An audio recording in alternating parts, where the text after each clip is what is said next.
My name is Dora J. Pierce, and I'm 33 years old. I found out my sister had manifested a brand new car the same way everyone else did, through Instagram, on a Friday afternoon while scrolling during my lunch break, killing time before another meeting I didn't want to be in. There she was, Brianna Pierce, 30, standing beside a white BMW X7 with tan interior, chrome package, the works. One hand on the door handle like she owned the world. The caption read, "Just manifested this beauty into my life. The universe provides when you trust the process. Blessed. Law of attraction. New whip." The comments were full of fire emojis and congratulations and people telling her she deserved it. I even commented too. "Congrats, looks amazing." And it did look amazing. I was genuinely happy for her. Brianna worked in marketing, made decent money, and I figured maybe she'd saved more than I thought or gotten a good deal. She always liked nice things, but this felt like a stretch. Not impossible, just surprising. That feeling lasted until Monday morning. I was halfway through my coffee when my phone buzzed with an email notification from my bank. The subject line read, "Important update regarding your recent auto loan application." My stomach dropped instantly. I hadn't applied for any auto loan. I opened it anyway, hoping it was some kind of mistake. It wasn't. "Congratulations on your approval for an $89,500 auto loan through our preferred lender, AutoNation Credit Union. Your first payment of $1,047.23 is due November 15th.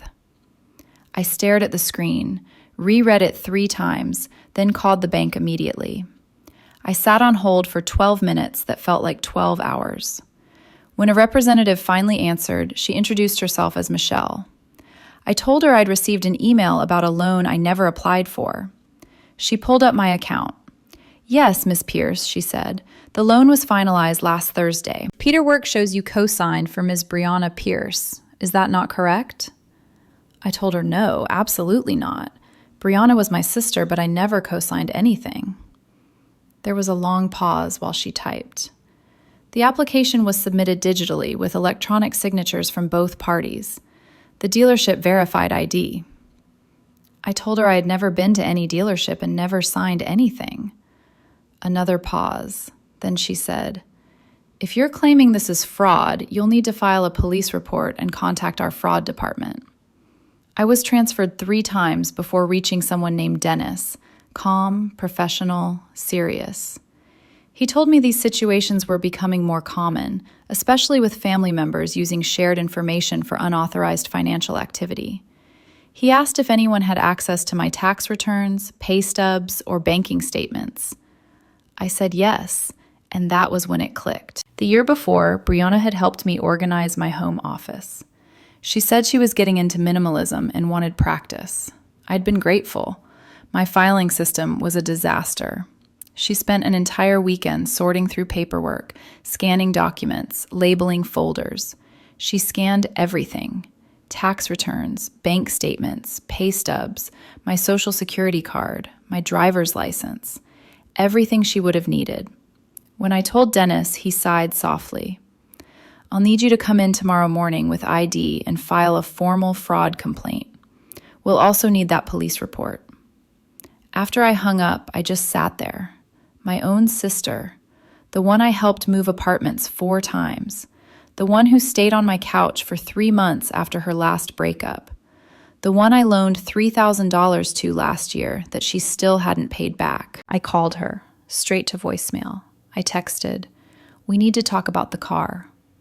3 hours later, she replied, "OMG, did you see it? Isn't it gorgeous? We should go for a drive this weekend." I typed back, "Did you use my information to get the loan?" The typing dots appeared, disappeared, then appeared again. "I can explain. Can we talk in person?" I told her to come over that night at 7. She showed up at 7:30, carrying Thai food like this was a casual hangout. "I got your favorite pad Thai," she said, smiling. I told her to sit down. I didn't smile back. I told her exactly what she did. that she forged my signature on an $89,500 loan, that it was identity theft, fraud. Her smile faded. She said she had to do it. Her credit was bad from last year. She needed a reliable car. Clients judged her, and her old Honda was embarrassing. When I told her she couldn't afford the payments and still owed me money, she got defensive. She said she borrowed my credit, that it was different, that family helps family. I told her family doesn't steal from family. She said she manifested the car. I told her she forged my signature. When I told her I filed a fraud claim and was filing a police report, her face went white. She accused me of choosing money over blood. I told her she chose herself over my financial security. She stormed out, leaving the food behind. I ate it anyway, hands shaking. The next morning, I filed the police report. I filed the police report Tuesday morning. The station smelled like old coffee and disinfectant, and the officer taking my statement didn't look surprised at all. Officer Phillips listened, typed steadily, and nodded when I explained how Brianna had access to my documents. "We see this a lot," he said. "Family members think being related makes it okay." He asked for everything: the loan emails, screenshots of Brianna's Instagram post with timestamps, text messages, the timeline of her organizing my office. When I finished, he leaned back and said it was pretty clear-cut. Identity theft, fraud. First offense or not, it was still a crime. I left with a case number and forwarded it to the bank's fraud department the same afternoon. Dennis called me the next day. He told me they'd reviewed my claim and compared the electronic signatures. They didn't match my verified signature on file. The loan was officially classified as identity theft. Recovery proceedings would begin immediately. The loan would be canceled in my name. I wouldn't be liable for payments. Brianna would be responsible for fees, depreciation, and would be permanently banned from their lending services. When I asked how long repossession took, he said usually within 72 hours once the vehicle was located. I gave him her office address. She posted from there constantly. Desk selfies, love my office view. It felt surreal how easy it was. Thursday morning, Brianna texted me. "The bank called. They said there's a problem with the loan. Did you really file fraud charges?" I told her yes. She said I was insane, that they might take the car, that she needed it. I told her she should have thought of that before forging my signature. She said I was being dramatic, that we could have handled it privately. I told her she made it public the second she posted it online. She said she was coming over that night. I told her not to. She came anyway. I didn't open the door. She pounded on it for 5 minutes, yelling about how I was ruining her life and how family doesn't do this to each other. My neighbor Phil stepped out and told her to leave or he'd call the police. She left screaming.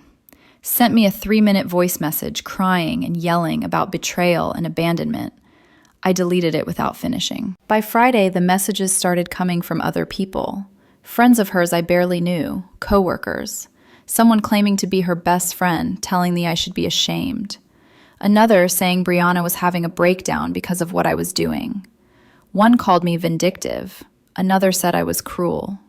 I blocked every number. Then one call slipped through. A woman named Jade, someone I recognized from Brianna's Instagram comments. She demanded to know if I was really going through with it. I told her Brianna stole my identity. Jade said she borrowed my credit. I said then she should have asked. Jade said I was a terrible sister. I hung up. Monday afternoon, Dennis called again. He told me the vehicle had been recovered that morning at 9:15 from the address I provided. Brianna was present. There had been an incident. She tried to stop the tow truck, laid down behind the rear tires, and refused to move. Office security intervened. No arrests, but it was documented. The car was impounded. The loan was voided. Brianna owed over $4,000 in fees. Criminal charges were now between her and the police. That evening, I checked Instagram. Brianna's account was private, but mutuals were sharing screenshots. She'd posted a crying video, mascara running, saying her own sister was destroying her life, that she made one mistake, trusted the wrong manifestation technique, and now everything was being taken from her. The comments were split. Half supported her. Half asked why she committed fraud. The next morning, her father called me, Dale.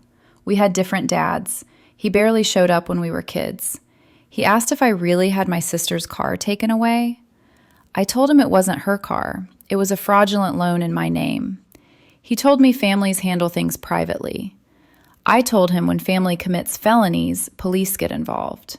He said I was sensitive. I said identity theft wasn't easier in his day because everything wasn't digital. He hung up, probably for the best. Wednesday morning, Brianna showed up again. This time, she looked wrecked.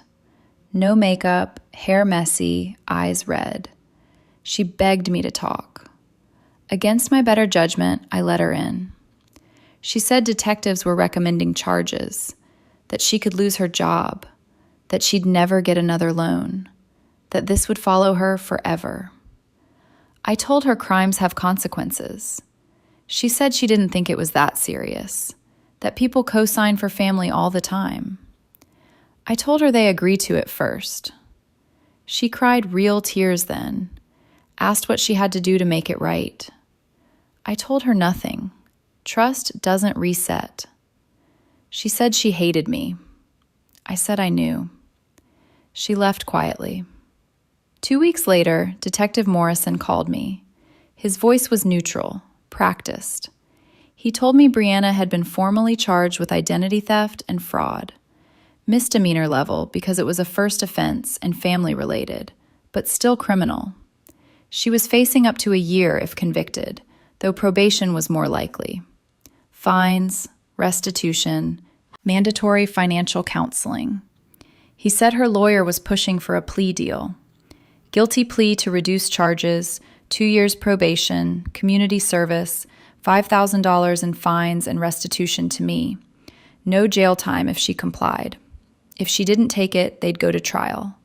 With the evidence, she'd lose, and sentencing could be harsher. I asked what happened next.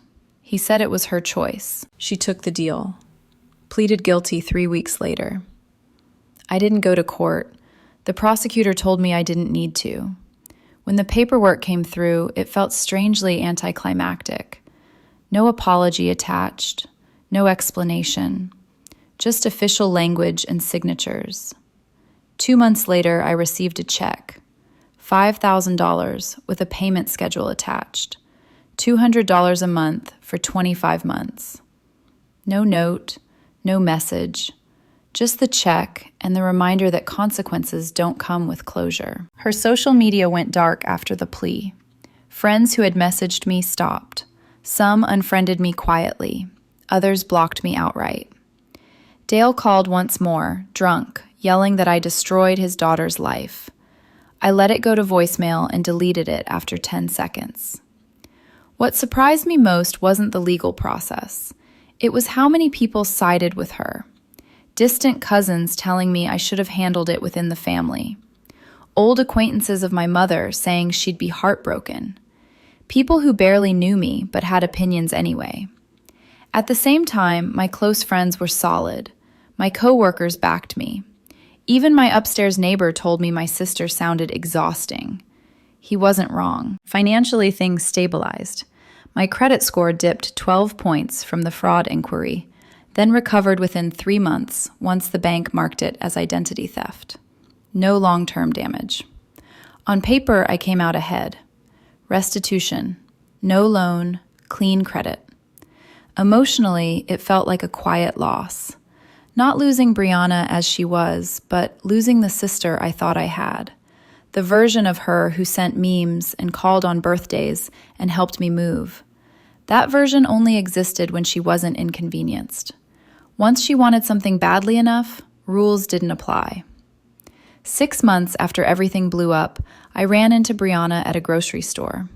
She was in the checkout line ahead of me, hair pulled back, clothes plain, nothing like the curated version she used to post online. She saw me, froze, went pale, grabbed her bags, and left without saying a word. I noticed the rental car key in her hand when she dropped it rushing out. Part of me felt bad. A small part. The part that remembered being kids before money and ego twisted things. Mostly, I felt nothing. She made her choices. I made mine. A month later, I got a text from her. First contact in 8 months. She said she finished probation, that her counselor told her she needed to make amends, that she was sorry, that she was wrong, that she hoped someday we could talk again. I stared at the message longer than I expected, typed and deleted several replies. I thought about trust, about boundaries, about how apologies don't rewind damage. I finally sent one line. I told her I accepted her apology, that I was glad she was getting help, that she should take care of herself. She replied almost immediately, "That's it?" I didn't respond. Life moved on in quiet ways. Her friends disappeared from my orbit. Family gatherings stayed separate. My credit stayed clean. I shredded everything now.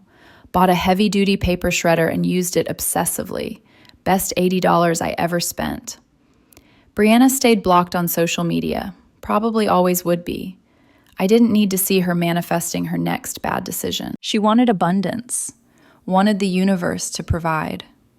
What she got instead was a lesson in consequences. Fraud isn't manifestation. Family isn't permission. Her luxury car lasted 6 days before reality showed up with a tow truck. I didn't ruin her life. I just refused to enable her. Trust doesn't come back just because someone says sorry. Some things, once broken, stay broken, and that's okay.